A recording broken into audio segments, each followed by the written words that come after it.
Kwa hivyo shetani aliumbwa ni shetani kwa kazi yake maalum. Na ndiye kiongozi wa dini zote duniani. Na Yesu alimweka afanye kazi hiyo ya kuongoza dini. Namba 2, ndiye kiongozi wa serikali zote za dunia.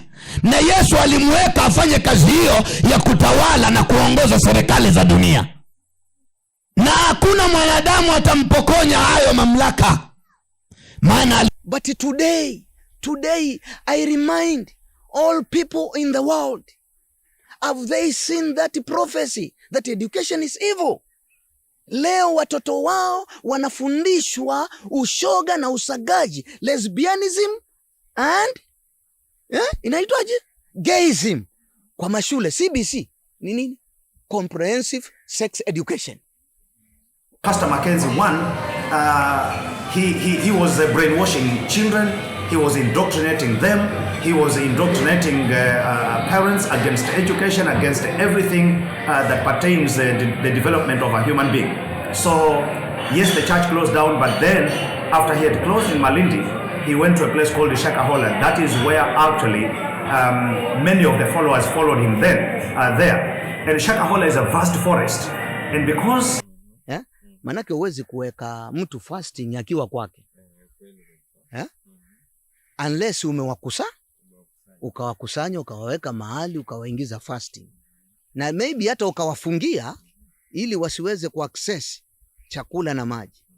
My name is Reverend Francis Katana. I pastor Christ the King Baptist Church in Malindi. Well, I have known Pastor Mackenzie for quite some time. Pastor Mackenzie, first of all, started as a taxi driver when he was a young man. And thereafter, I am very sure that he joined a Baptist church in Malindi called Fellowship Baptist under the leadership of the then Morris Wanje, who is now deceased. And that's where he started his fellowship with the church. But I think for some reason it did not go well with the late Morris Wanje, who was the pastor of Fellowship Baptist. And so he decided to quit Fellowship Baptist and started his own church called Good News International. That so far, although he has closed down, but it is in a place called Migingo in Malindi along the Savo Road. So is it true that it's closed down? Yes, the church closed down in 2019. Because the then women representative, Madam Aisha Juma, who is now the CS for Gender and Affirmative Action, confronted him head on because he had started preaching against education, against medicine. Anybody who will go to the hospital or any child who will go to school, he was terming everything to be demonic, and therefore he was actually brainwashing and indoctrinating parents to remove their children from school because the world was coming to an end. Or if the world was not coming to an end, there will be a calamity that will befall the world and people will suffer. So he was actually teaching against education. He even went ahead to tell those who were employed to go ahead and destroy their certificates. And I know people who actually destroyed their certificates, including Kenya Defense Forces. Some of them, and I know one lady who was working with the Malindi Total Service Station, who actually resigned from her job and joined this cult. So it is true that Pastor Mackenzie, he was brainwashing children, he was indoctrinating them, he was indoctrinating parents against education, against everything that pertains the development of a human being. So yes, the church closed down, but then after he had closed in Malindi, he went to a place called the Shakahola. That is where actually many of the followers followed him there. And Shakahola is a vast forest, and because he took that advantage of the fact that Shakahola is a forest, and he will continue doing the heinous acts that now have been unearthed. So we are told that there's so many people who have died, especially during the fasting, that he told people to fast, and then the people end up dying, and he went on burying them. Is it true? It is very true. This is true because now, as everybody knows, that the entire security apparatus have been there. We saw the DCI boss a few days ago. We saw the Inspector General of Police a few days ago. We even saw the Minister for Interior, Mr. Honorable Kithure Kindiki, visiting the area. And we have been seeing everything that has been done there, and bodies have been exhumed from shallow graves. So this is very true. This is not a hearsay. It is something that is true, because the media cannot report something that is not true.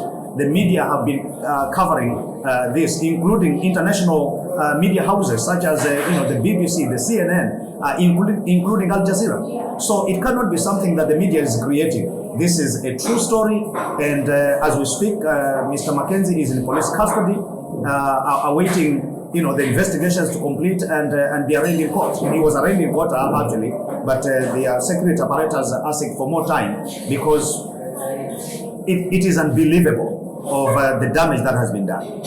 Okay, how does, Pastor Mackenzie very well, Yes. Since he started church in Malindi and then he went on to Forest, how does he relate with Pastor Ezekiel Odero? The little that I know about their relationship is Pastor Mackenzie used to own a TV station called Times TV. And when he closed his Malindi church, he sold this station to Pastor Ezekiel. Pastor Ezekiel runs a church called New Life. Pastor Mackenzie's church is called Good News International. So the link that I can put these two is the fact that one sold the television channel to the other. I am not exactly sure, I am not privy to the details, whether Pastor Ezekiel started under Pastor Mackenzie or Pastor Mackenzie started under Ezekiel. But what I can say is, when Pastor Mackenzie closed down his church, he sold the TV station or channel to Pastor Ezekiel. Do you relate to Pastor Mackenzie? Because we can see you know details more about Pastor Mackenzie. Do you relate, or have you ever done business with him, maybe? Thank you very much for that question. I'm sorry to kind of laugh or smile, but in any way, I am not related to Pastor Mackenzie. I am a Baptist preacher. I am ordained and trained by the Baptist denomination. I graduated from my high school in Mombasa Baptist High School in 1994. In 1995, I joined the Kenya Baptist Theological College, where I received my diploma of theology, and I went ahead to graduate with my bachelor's degree from South African Theological Seminary. And I'm continuing with my studies, from my master's degree, still in theology, major in counseling. And anyway, I am not related to him, and I do not even want to relate to him or associate with him. Okay. And what's the threat about Pastor Mackenzie and other churches, like the church you're fellowshipping or you're preaching or you're serving? Pastor Mackenzie, what I can say for now, he must be treated as a terrorist. He has committed genocide. He has committed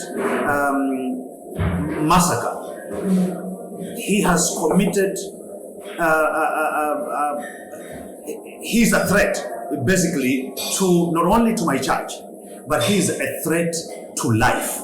He does not respect human dignity. He does not respect human life.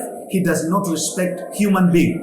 And therefore, this man, what I can tell the security apparatus in our government, in our noble government of Kenya, is to treat Mr. Mackenzie as a terrorist, one who has committed serious crimes against humanity. And if this man, for any reason, is released from the police custody, he poses a great threat to life. He poses a great threat to humanity. He poses a great threat to the security and to the well-being of the government. And thank you so much. Do you think they are going to find Mr. Ezekiel guilt, or What do you think about the case of Mr. Ezekiel? Because I think because he sold the TV he bought the TV from Pastor Mackenzie, it's where the case comes in. Right. And then he was in Shanzu before he moved to Mavueni. Right. And then after moving to Mavueni is when this case is coming out and he has been arrested. Right. Do you think he's guilty or something? Well, I think in our laws in this country, someone is innocent until proven guilty. And therefore, right now, I think it is too early to pin Pastor Ezekiel and say that he is guilty of something, because we do not know the details, what transpired until Pastor Mackenzie sold his television station to Mr. Ezekiel or Pastor Ezekiel. And so up to this point, I think the evidence is still very scanty, because I think it's only today, or maybe yesterday and today, when we have seen over the media houses that he's been taken by the DCI for questioning. And so I think it is something that we yet still have to wait and see what is going to happen. But if I buy something that has been stolen from somebody, I think I have a case to answer. And so that's all what I can say, but let's wait and see. Now, but I would go ahead and say that the government should put strong regulation, because if you look at what is happening, most of what is happening now, not just from Pastor Mackenzie and Pastor Ezekiel, but we have so many people that sleep and wake up the following morning and call themselves pastors. Pastoral is a calling from God. And I wonder, when these people are called by God, if you go to the registration of these so-called churches, they are not churches actually. They open and register them as ministries. You don't find this in the mainstream churches such as the Catholic. You don't find this in the mainstream churches such as Anglican, Methodist, Presbyterian. You don't find them. But you find all these hula baloos and drama and theatrics in these so-called ministries. And so I think the government has a job to make sure that strong regulations, including the rules and laws and procedures of registration, if they need to be reviewed and find the loose ends and tighten them. Okay, my last question, last but not least, you say there's something that has been stolen. So you mean the Times TV? You said you own the TV called the Times TV. Yes. So you stole it from someone. Well, I have used that narrative to mean that now he sold the Times TV to Pastor Ezekiel, and now the person who sold the Times TV is accused. Truthfully accused to have led the killings of so many people. And so my question is, they must have discussed something before the sale took place. So if he sold his Times TV to this person called Ezekiel, then Ezekiel likewise has a case to answer, because he bought this channel from somebody who is now a criminal. That's what I meant. So you are a Christian, right? Are you servant in your church? I am a Christian, yes. Are you a pastor? I am a pastor. You are a pastor? Yes. There's so many things happening right now in Christian world, yeah? Yes. Like people are killing each other, people hate each other, there's so much going on. Right. What do you say about it?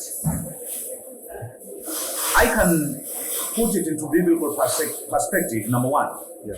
The Bible says, I think it is in the book of Matthew, where Christ told his disciples, and to a large extent the group that was with him on that day, he said, in the last days, the love of many will grow cold, and evil will increase.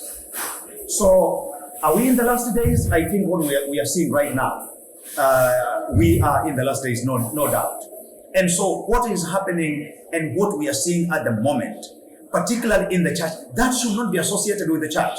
Unfortunately, this is associated with the church. The killings that we've seen, the bodies that have been exhumed. But leave alone that, we have other cults. In the year 2000, I think there was a cult in Uganda that killed so many. So these are things that are happening that they are very unfortunate to be associated with the church.